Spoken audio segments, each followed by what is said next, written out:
ఆంధ్రప్రదేశ్లో మహిళలు ఎప్పుడెప్పుడా అని ఎదురు చూస్తున్న మరో పథకంపై కీలక అప్డేట్ వచ్చింది. ఏపీలో మహిళలకి ఇది గుడ్ న్యూస్ అని చెప్పాలి. సంక్రాంతి నుంచి మహిళలకు ఫ్రీ బస్ సౌకర్యం కల్పించబోతుంది ప్రభుత్వం. డేట్ ఫిక్స్ చేసింది సర్కార్. ఫ్రీ బస్పై ఫేస్బుక్లో ఎమ్మెల్యే యార్లగడ్డ పోస్టు చేశారు. బస్సుల కొరత లేకుండా ఏర్పాట్లు చేయబోతున్నట్టుగా యార్లగడ్డ చెప్తున్నారు.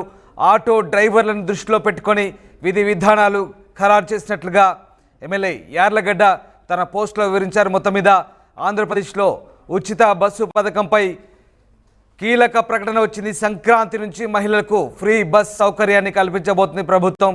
ఈ మేరకు డేట్ ఫిక్స్ చేసినట్టుగా తెలుస్తుంది. ఫ్రీ బస్పై ఫేస్బుక్లో ఎమ్మెల్యే యార్లగడ్డ చేసిన పోస్ట్ ప్రస్తుతం వైరల్గా మారుతుంది. బస్సుల కొరత లేకుండా ఏర్పాటు చేసినట్టుగా యార్లగడ్డ చెప్తున్నారు. ఇక ఈ మేరకు ప్రభుత్వ విప్ గన్నవరం ఎమ్మెల్యే యార్లగడ్డ వెంకట్రావు ఈ కీలక ప్రకటన చేశారు. ఫేస్బుక్ వేదికగా క్లారిటీ ఇచ్చారు. రాష్ట్రంలో మహిళలకు ఉచిత బస్సు పథకం ఎప్పటి నుంచి అమలు చేస్తారో ముహూర్తంతో సహా చెప్పారు. సంక్రాంతి నుంచి మహిళలకు ఉచిత బస్సు ప్రయాణం. సూపర్ 6 హామీలో ఒకటైన ఆర్టీసీ బస్సులో మహిళలకు ఈ ప్రయాణ సౌకర్యాన్ని సంక్రాంతి నుంచి మొదలు పెట్టబోతున్నారు. అందులో భాగంగా బస్సుల కొరత లేకుండా కూడా పటిష్టమైన ఏర్పాటు చేయబోతున్నారు. ఇక ఆటో డ్రైవర్లను దృష్టిలో పెట్టుకొని విధి విధానాలు రూపొందించే పనిలో కూటమి ప్రభుత్వం ఉందంటూ యార్లగడ్డ పోస్ట్ చేశారు. ఆంధ్రప్రదేశ్ ఎన్నికల వేళ కూటమి ఇచ్చిన కీలక హామీల్లో మహిళలకు ఉచిత బస్ ప్రయాణం కూడా కీలకమైంది. ఈ పథకంపై అధ్యయనం కోసం ఏపీ ప్రభుత్వం ఆర్టీసీ అధికారులను తెలంగాణ, కర్ణాటక రాష్ట్రాలకు పంపిణీ మేరకు అక్కడ పథకం అమలుపై ఆరా తీశారు. ఈ మేరకు నివేదికను కూడా సిద్ధం చేసినట్టు తెలుస్తోంది. ఇటు తెలంగాణ, కర్ణాటకల విధానం ఇక్కడ అమలు చేస్తే కనుక ఏపీఎస్ఆర్టీసీకి నెలకు 250 కోట్ల వరకు భారం పడుతుందని ప్రాథమికంగా అంచనా వేశారు. అయితే రాష్ట్రంలో ఆర్టీసీ బస్సులో ఉచిత ప్రయాణం ఎంతవరకు అమలు చేయాలి, ఏ సర్వీసులకు వర్తింపజేయాలనే అంశంపై కూడా ఫోకస్ పెట్టారు. మొత్తం మీద ఆ రెండు రాష్ట్రాల మాదిరిగా ఏపీలో కూడా అమలు చేస్తారన్నది చూడాలి. మరి ఏపీలో కూడా పల్లె వెలుగు, అల్ట్రా పల్లె వెలుగు ఎక్స్ప్రెస్ సర్వీసులు ఉన్న విషయం తెలిసిందే. అలాగే విజయవాడ, విశాఖపట్నం నగరాల్లో సిటీ ఆర్డినరీ, మెట్రో ఎక్స్ప్రెస్ సర్వీసులు నడుస్తున్నాయి.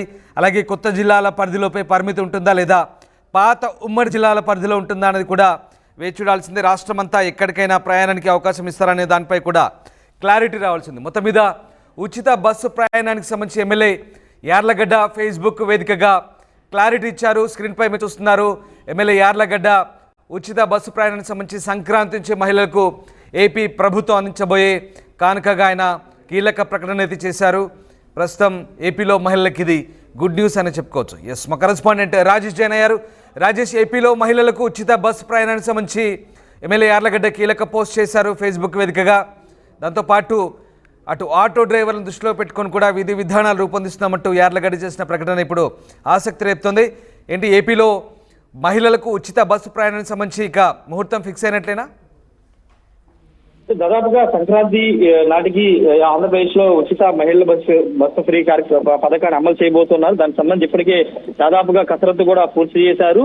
వాస్తవంగా దసరా, దీపావళి అనుకున్నారు, కానీ కొంత వేరే పథకం అంటే ఉచిత గ్యాస్ సిలిండర్ పథకాన్ని దీపావళికి ఇంప్లిమెంట్ చేసిన సందర్భంగా ఈ పథకాన్ని పోస్ట్ పోన్ చేసి సంక్రాంతికి మార్చారు. చంద్రబాబు చాలా స్పష్టంగా చెప్పారు, కూటమి ఇచ్చినటువంటి సూపర్ 6 గారి పథకాలన్నింటినీ కూడా ఈ ఆర్థిక సంవత్సరం అంటే మార్చి లోపు అన్ని పథకాలను అమలు చేస్తానని ఆయన చెప్పిన నేపథ్యంలో కీలకమైనటువంటి సూపర్ 6 లో కీలకమైనటువంటి మహిళలకి ఉచిత బస్సు పథకాన్ని సంక్రాంతి నుంచి ఇంప్లిమెంట్ చేయబోతున్నారు. ఇప్పటికే అటు ఆర్టీసీతో పాటు ఇటు రవాణా శాఖ అధికారులు దీనిపైన కసరత్తు పూర్తి చేశారు. తెలంగాణ, అదేవిధంగా బెంగళూరు, కర్ణాటక ప్రాంతాల్లో పర్యటించి ఒక నివేదిక కూడా సిద్ధం చేసినటువంటి పరిస్థితి. ఆంధ్రప్రదేశ్ లో ఉన్నటువంటి అన్ని సర్వీసులకు సంబంధించిన విషయంలో ఏ విధంగా వెళ్ళాలి, ఏ విధంగా సదుపాయం కల్పించాలని దానిపైన ఒక నిర్ణయానికి వచ్చినట్టు తెలుస్తుంది. ముఖ్యంగా పల్లె వెలుగులు, అదేవిధంగా ఎక్స్ప్రెస్ వరకు పరిమితి చేయాలా, దానికంటే పై స్థాయినటువంటి వాటిలో కూడా ఏదైనా అవకాశం ఉంటే ఆల్ట్రా సూపర్ లగ్జరీ గా లేకపోతే డీలక్స్ ఈ బస్సుల్లో కూడా వెసులుబాటు కల్పించాలని దానిపైన ఒక నిర్ణయం తీసుకోబోతూ ఉన్నారు. అయితే మహిళలకు సంబంధించి ఆంధ్రప్రదేశ్ లో ప్రధానంగా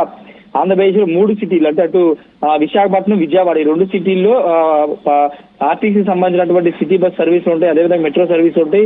అక్కడ పూర్తిగా ఉచితంగా ఇవ్వబోతున్నారు. వాటితో పాటు పల్లె వెలుగు, అదేవిధంగా ఎక్స్ప్రెస్ ఇంకా మిగతా సర్వీస్ లో కూడా ఉచిత సర్వీస్ ఇవ్వాలని నిర్ణయించుకున్నారు. ఇప్పటికే దాదాపు 200 కోట్ల రూపాయలు, నెలకి 200 కోట్ల రూపాయలు అదనపు భారం పడుతుందనేది రాష్ట్ర ప్రభుత్వం అంచనా వేసింది. ఏడాదికి ఎంత అవుతుందనే దానిపైన ఒక లెక్కలు కూడా దానికి సంబంధించిన ఆర్థిక శాఖ సిద్ధం చేసినటువంటి పరిస్థితి. మరోవైపు మరోవైపు ఆర్టీసీ నుంచి రాష్ట్ర ప్రభుత్వానికి ప్రతి ఏడా దాదాపు 250 కోట్ల రూపాయల ఆదాయం వస్తుంది. ఇప్పుడు అదనంగా ఇప్పుడు ఈ ఉచిత బస్సు పథకం ఇస్తే దాన్ని దాదాపుగా కోల్పోవాల్సి వస్తుంది. కాబట్టి దాన్ని ఏ విధంగా ఆర్టీసీకి రాష్ట్ర ప్రభుత్వం బదలాయింపు చేయాలి, ఏ విధంగా సర్దుబాటు చేయాలి దానిపై నిర్ణయం కూడా తీసుకున్నారు. సంక్రాంతి నాటికి దాదాపు ఈ పథకాన్ని అయితే ఇంప్లిమెంట్ చేయబోతున్నారు. ప్రతిపక్షాలు ప్రధానంగా కాంగ్రెస్ పార్టీ సంబంధించి షర్మిల చాలా చిన్న పథకాన్ని ఎందుకు ఇప్పటివరకు ఇంప్లిమెంట్ చేయలేకపోయారు, తెలంగాణలో అధికారంలోకి వచ్చిన నెల రోజులపై పథకాన్ని అమలు చేస్తే ఆంధ్రప్రదేశ్ ఎందుకు అమలు చేయలేకపోతుందని పదే విమర్శలు చేస్తున్న నేపథ్యంలో కూటమి ప్రభుత్వం సంక్రాంతి నాటికి ఉచిత మహిళా బస్సుల పథకాన్ని అయితే ఇంప్లిమెంట్ చేయబోతుంది. దానికి సంబంధించినటువంటి అన్ని విధి విధానాలు కూడా సిద్ధమయ్యాయి. రామదాస్ రైట్, అంటే ఇప్పటికే అంటే ప్రభుత్వం ఈ పథకం అమలు సంబంధించి బస్సులో ఎలాగో ఫ్రీ బస్ సౌకర్యం అంటే రద్దీ పెరుగుతుంది, అందుకు తగ్గట్టుగా బస్సులు పెంచాలి, డ్రైవర్ పోస్టులు కూడా పెంచాలి, ఇలాంటి అన్ని విషయాలను పరిగణలోకి తీసుకొని ఆచితూచి అడుగులు వేసింది. సరే, మొత్తం మీద ఉచిత బస్సు ప్రయాణానికి సంక్రాంతి ముహూర్తంగా ఎమ్మెల్యే పోస్టు చూస్తే మనకు అర్థమవుతుంది. కానీ రాజేష్, ఇది అధికారికంగా ప్రభుత్వం అయితే ఎక్కడ ప్రకటించని పరిస్థితి. మరి ఎమ్మెల్యే పోస్ట్నే అధికారికంగా ప్రభుత్వం వైపు నుంచి అధికార పార్టీ ఎమ్మెల్యే కాబట్టి దాన్నే ప్రభుత్వ స్కీమ్ అమలుకు సంబంధించి ఒక ప్రకటనగానే భావించాల్సి ఉంటుందా? అలాగే ఏపీ కర్ణాటక మాదిరిగానే దీని విధి విధానాలు ఉండబోతున్నాయా? ఏ రకమైనటువంటి చర్చ సాగుతోంది? అంటే అధికారిక ఎమ్మెల్యే కాబట్టి ఖచ్చితంగా ఆయన పెట్టిన పోస్ట్ ని ఖచ్చితంగా మనం అధికారికంగా తీసుకోవాలి. గతంలో కూడా చాలా మంది ఎమ్మెల్యేలు మంత్రులు కూడా ఈ విధంగా సోషల్ మీడియాలో పోస్టులు పెట్టుకున్నటువంటి సందర్భాలు చూసాం. కాబట్టి సంక్రాంతి నాటికి దాదాపుగా ఇంప్లిమెంట్ అనేది రాష్ట్ర ప్రభుత్వం నిర్ణయం తీసుకుంది కాబట్టి ఎమ్మెల్యే యార్లగడ్డ ఈ పోస్టు పెట్టారని స్పష్టంగా అర్థం చేసుకోవచ్చు. విధి విధానాలు అనేవి ఆల్రెడీ సిద్ధమైపోయాయి. బస్సు అంటే ఖచ్చితంగా బస్సులకి మహిళలకి ఫ్రీ బస్సు పథకాన్ని ఇంప్లిమెంట్ చేస్తే ఆక్యుపెన్సీ అనేది పెరుగుతుంది. ఇప్పటి వరకు బస్సుల్లో ప్రయాణించిన వాళ్ళు కూడా బస్సులో ప్రయాణించే అవకాశం ఉంటుంది మహిళలకు సంబంధించి. కాబట్టి ఆక్యుపెన్సీ పెరిగితే బస్సు సంఖ్యలు కూడా పెంచాల్సి ఉంటుంది. కాబట్టి ఆ దిశగా రాష్ట్ర ప్రభుత్వం ఇప్పటికే కొత్త బస్సుల్ని కొనుగోలు చేసింది. కొన్ని రూట్స్ ఆల్రెడీ కొత్త బస్సులు తిరుగుతూ ఉన్నాయి.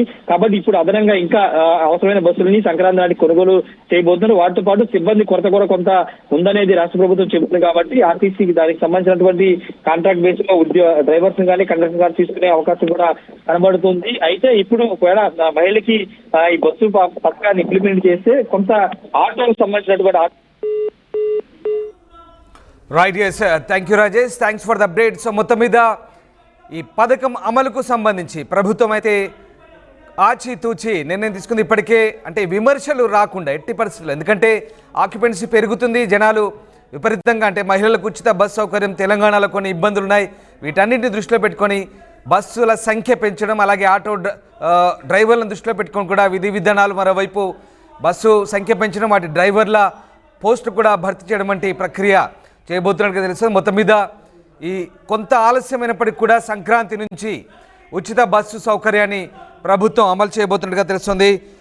కూటమి ప్రభుత్వం ఏర్పడిన తర్వాత రాష్ట్రంలో మహిళలకు ఈ తీపి కబురు చెప్తుంది. ఈ క్రమంలోని ఈ హామీ అమలుపై యార్లగడ్డ వెంకటరావు తన సోషల్ మీడియా ఖాతాలో చేసిన పోస్టు వైరల్గా మారుతోంది. మొత్తం మీద ప్రభుత్వం అయితే ఉచిత బస్ స్కీమ్ సంబంధించి విధి విధానాలను రూపొందించినట్టుగా తెలుస్తుంది. అన్నీ అనుకున్నట్టు జరిగితే సంక్రాంతి నుంచే ఏపీలో మహిళలకు ఉచిత బస్సు సౌకర్యం కల్పించబోతున్నారు. సూపర్ 6 హామీల్లో ఒకటైనటువంటి ఉచిత బస్సు ప్రయాణానికి ఇది ఒక గుడ్ న్యూస్ అని చెప్పాలి. ఏపీలో ఉచిత బస్సు ప్రయాణానికి సంబంధించి అప్డేట్ ఇచ్చారు ఎమ్మెల్యే గన్నవరం